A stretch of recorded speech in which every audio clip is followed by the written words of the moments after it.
Hello friends, আজকে আমি আপনাদেরকে দেখাবো উইলকম এমব্রয়ডারি স্টুডিও E2 খুঁটিনাটি যা কিছু আছে। বিশেষ করে আমরা যারা উইলকম 9 চালাইতাম বা 9 চালাই এখনও, অনেকে আবার 2006 ইউজ করি। তো 2006 এবং E2-র মধ্যে কিছু পার্থক্য আছে, কিছু অপশন হাইট আছে, সবগুলো অপশনই আছে এবং অবশ্যই আপগ্রেড সফটওয়্যার একটু বেশি থাকবে, এটা আমরা জানি।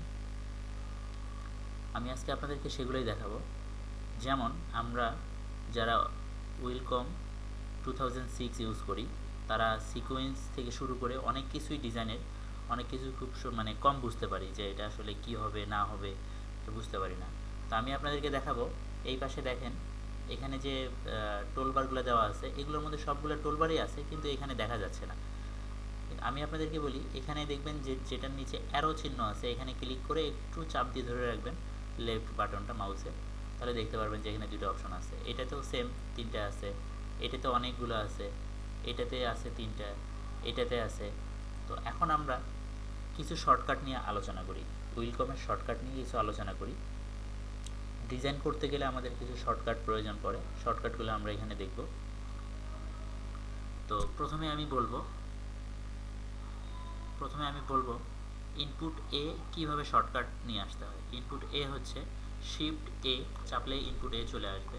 দেন আমরা এখানে ক্লিক করে ড্র্যাগ করে দেখতে পারি যে হচ্ছে কিনা। হয়ে গেছে ইনপুট এ।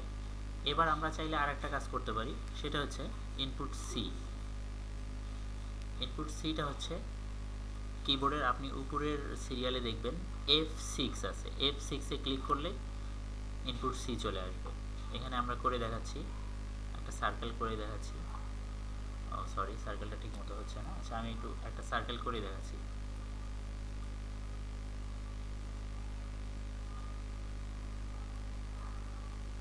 ক্ষমা করবেন, আমি হয়তো বা ওইরকমভাবে করে দেখাতে পারতেছি না, কিন্তু জাস্ট আমি শর্টকাটগুলো বোঝাচ্ছি, কারণ আমি চাচ্ছি ভিডিওটা যত ছোট হবে তত আমাদের জন্য সুবিধা হবে দেখতে।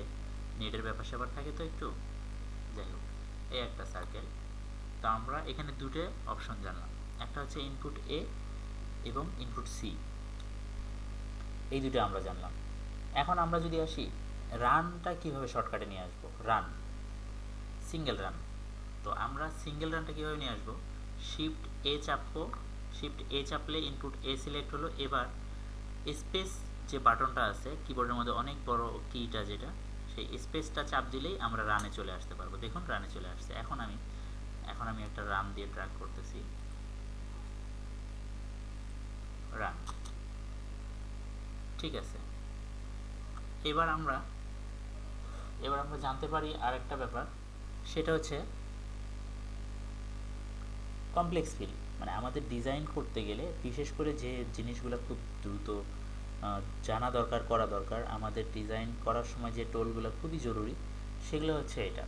তো আমি কিন্তু আরও অনেক কিছুই, যেটা আপনারাও জানেন, 9-এ উইলকম 9, উইলকম 2006, এগুলোতে যে শর্টকাটগুলো আছে, যেমন এইচ চাপ দিলে রিশেপ আসবে, তারপর হচ্ছে জি চাপ দিলে, সরি টি চাপ দিলে ট্রু ভিউ হবে, আবার টি আরেকবার চাপলে ওটা হাইট হবে স্টিচগুলো, এ চাপলে শুধু লাইনটা দেখা যাবে, এল চাপলে সেই লাইনটাও দেখা যাবে না। দেখুন আমি এ চাপি, কোনো স্টিচ নেই, শুধু লাইন দেখা যাবে। এবার আমি যদি এলটা চাপ দিই তাহলে লাইনগুলোও দেখা যাবে না। এগুলো হচ্ছে শর্টকাট, আমরা 9-এও আছে, 6-এও আছে, এটা আমরা জানি, কিন্তু E2-র মধ্যে একটু আলাদা। আর আমি সেটা নিয়েই আলোচনা করব আজকে। এখন আমি কমপ্লেক্স ফিল করব। কমপ্লেক্স ফিল করব হচ্ছে কিবোর্ডের F3 চাপবো, F3 চাপলেই দেখুন কমপ্লেক্স ফিল।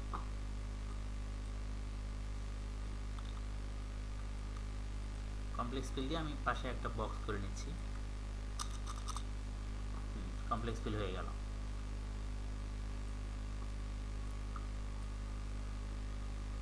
ঠিক আছে, দেখুন কমপ্লেক্স ফিল হয়ে গেছে। এবার আমি চাইলে এটা চেঞ্জ করে তাতামি স্টিচ দেই, অথবা যেটা ইচ্ছা সেটাই দিতে পারি, ঝিকঝাক দেই, স্টিচ দেই, প্রোগ্রাম স্পিড দেই, আর যেটাই দেই না কেন, মোটিভ ফিল দেই, যা ইচ্ছা তাই দিতে পারবো, ক্রস স্টিচও দিতে পারবো। যাই হোক, দেখুন এই হচ্ছে ডিজাইন। আর শর্টকাটগুলো আমরা কয়েকটা শর্টকাট নিয়ে এখানে আলোচনা করলাম, আপনারা নিশ্চয়ই বুঝতে পারছেন। বিশেষ করে যে জিনিসগুলো দরকার পড়ে আমি ঠিক সেটা দেখালাম, ইনপুট সি, ইনপুট এ, রান, এবং কমপ্লেক্স ফিল, এগুলো নিয়ে আলোচনা করলাম। এবার আমি আসি, আমরা 9-এ একটা অপশন নিয়ে কাজ করি, সেটা হচ্ছে অফসেট অবজেক্ট।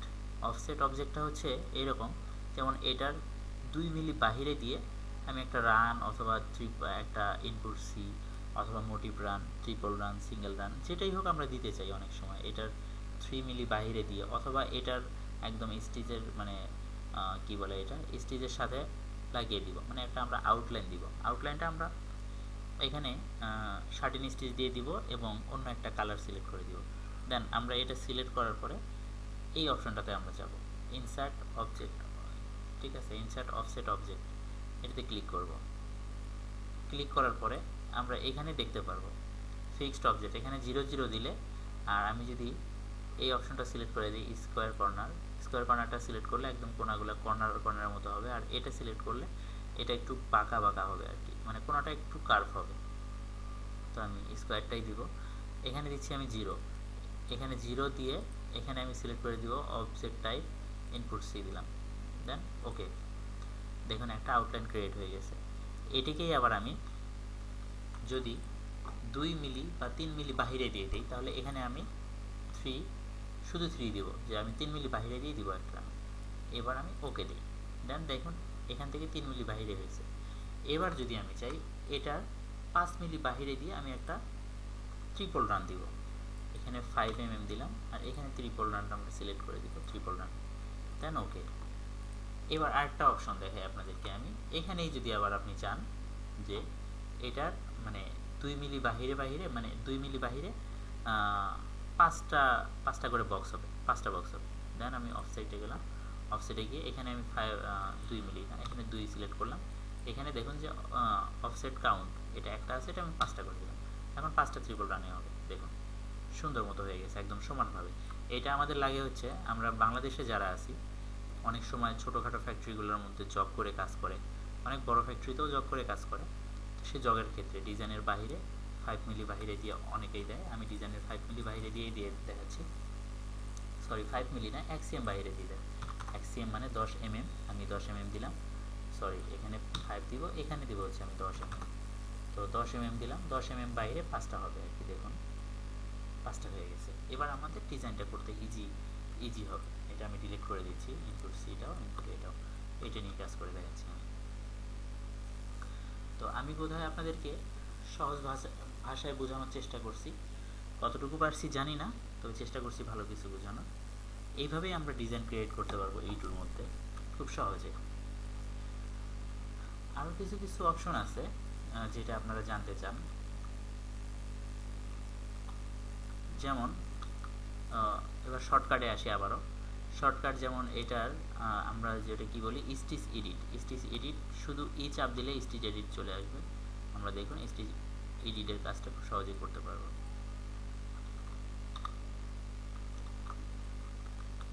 তারপর আরও কিছু আপনাদের সমস্যা হয়, সেটা হচ্ছে যেমন দেখেন মাউসের যে ইয়েটা আছে, মাউসের মাঝখানে যে চাকাটা আছে, এটা ঘোরালে উপরে নিচে যাচ্ছে, এবং 2006-এ এরকমই হয়, এরকমভাবেই মুভ করে, কিন্তু ইটুর মধ্যে একটু আলাদা করে, ইটুর মধ্যে মানে জুম ইন জুম আউট হয়, এই চাকাটা ঘোরালে জুম একবার ছোট হয় একবার বড় হয়, তো অনেকের কাছে এটা ভালো লাগে না। এটা কোথা থেকে চেঞ্জ করতে হয় সেটাও আমি আপনাদেরকে দেখাই দিই। আপনারা অপশনে যাবেন, আমি সব অপশনটাতে সোজাসুজি যাই, এটার উপর রাইট ক্লিক করবেন, রাইট ক্লিক করলে আপনারা অপশনে চলে যেতে পারবেন, অপশনস, এবার জেনারেলে যান, সরি জেনারেলে না, এবার আপনারা স্ক্রলিংয়ে যান, এখানে গিয়ে ডিফল্ট অ্যাকশন, এই ডিফল্ট অ্যাকশনটা এখানে দেখা আছে ভার্টিক্যাল স্কোর, ঠিক আছে, এখানে ভার্টিক্যাল না দিয়ে যদি জুম এক্স দেন, এই যে জুম টু এক্স দিয়ে ওকে দিলেই আমার এটা এখন এই দেখুন আমি চাকাটা ঘোরাচ্ছি, এটা জুম ইন হচ্ছে, এটা আউট হচ্ছে, ঠিক আছে, জুমের ক্ষেত্রে এটা তখন কাজ করবে। তো অনেকে এরকমভাবে কাজ করতে অভ্যস্ত না, করতে পারেন না, যারা 9 বা 6-এ সবসময় কাজ করেন, হঠাৎ করে ইটুতে আসলে তাদের ইটু যখন সেট আপ দিবেন তখন অপশন এটা করাই থাকে, এই জন্য একটু প্রবলেম হয়। তো আপনারা চাইলে এখান থেকে চেঞ্জ করে নিতে পারেন। আরও কিছু অপশন আছে, সেগুলো আমি এখান থেকে আপনাদেরকে দেখাই দিতে পারবো, কিন্তু একদিনে এত কিছু না দেখাই, বন্ধুরা একটু করে দেখুন, আর আমাকে কমেন্টসে জানিয়ে দিন যে আপনাদের আর কি কি জানা দরকার, সেটা আমি অবশ্যই আপনাদেরকে জানাবো। আর সাবস্ক্রাইব করতে ভুলবেন না আমার এটা, তাহলে নেক্সট যে টিউটোরিয়ালটা আসবে সেটা আপনারা পেয়ে যাবেন সহজে যদি আমার চ্যানেলে সাবস্ক্রাইব করে রাখেন। দেন আপনাদেরকে আর কি দেখাইতে পারি আমি, হ্যাঁ এটা আমি ঠিক করে রাখি, কারণ আমি নিজেও এরকমভাবে কাজ করতে অভ্যস্ত নই, আমার এরকমভাবে ভালো লাগে না। আমি অপশনটা চেঞ্জ করে রাখি, আবার স্ক্রলিং দিলাম, কিন্তু ভার্টিক্যাল দিলাম। ওকে, দেখুন এখন আমি খুব সহজে কাজ করতে পারবো। এটার একটা আউটলাইন দিয়ে দিই, যেহেতু একটা ডিজাইন হয়েই গেছে, এটাকে আমি বাংলাদেশের ফ্ল্যাগ বানিয়ে ফেলি। কি বলেন আপনারা? মানে আপনারা যদি আমাকে পারমিশন দেন। ওকে, এবার আমি এটাতে 1, এটাতে 0, এখানে আমি ইনপুট সি দিয়ে দিচ্ছি, স্মার্ট কর্নার দিয়ে দিলাম। ঠিক আছে, এটাকে একটু আমি ছোট করে দিই, এই থিকনেসটা চেঞ্জ করে দিই, 2 করে দিলাম। 2 করে দিলাম। এখানে আমি আরেকটা কাজ করতে পারছি অবজেক্টে, সরি এখানে 70 হবে, 70%। এটা হয়ে গেছে। ও আমি এটা ফ্ল্যাগ বানাতে চাইছি, সরি, আপনাদেরকে যেটা আমি বলছি সেটাই আমি করে দেখাচ্ছি।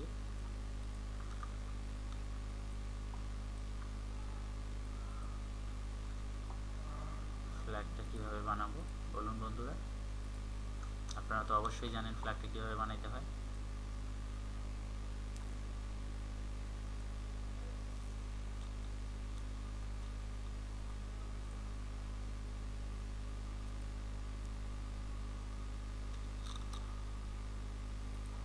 দেখুন এটা ফ্ল্যাগ হয়ে গেছে, এটার কিছুই করতে হবে না।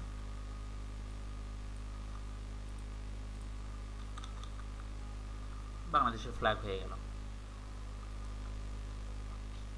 সো বন্ধু, আজকে আপনাদের সঙ্গে আমি ওয়েলকম স্টুডিও E2 শর্টকাট নিয়ে আলোচনা করলাম। আসলে অনেক কিছুই জানার থাকে, অনেক কিছুই শেখার থাকে। আমি সবসময় বলি আমারও অনেক কিছু শেখার থাকে আপনাদের কাছে। আমার এখানে যদি কোনো ভুল ত্রুটি থাকে অবশ্যই ক্ষমা দৃষ্টিতে দেখবেন এবং আমাকে জানাবেন। আমার চ্যানেলের মধ্যে দেখবেন আমার ফেসবুকের দেওয়া আছে, লিঙ্ক দেওয়া আছে। আপনারা চাইলে সেখান থেকে আমার ফেসবুকে আমাকে নক করতে পারেন, রিকোয়েস্ট পাঠাবেন, অবশ্যই আমি অ্যাকসেপ্ট করব। অথবা ফেসবুকে কোনো মেসেজ দিবেন, আমি সেটা রিপ্লাই দিব। অথবা এখানে ইউটিউবের নিচে অবশ্যই আপনারা আমাকে কমেন্টসে জানিয়ে দিবেন, কমেন্টস বক্স আছে। আমি আপনাদেরকে চেষ্টা করব সব সময় ভালো কিছু দেখানোর, ভালো কিছু শেখানোর, যদি আপনাদের ইচ্ছা থাকে আর কি। আপনাদের ইচ্ছা না থাকলে তো আমি পারবো না, আপনাদের ইচ্ছা শক্তিটা ভালো থাকতে হবে, তাহলে আমার দ্বারা সম্ভব। তো ধন্যবাদ সবাইকে ভিডিওটি দেখার জন্য।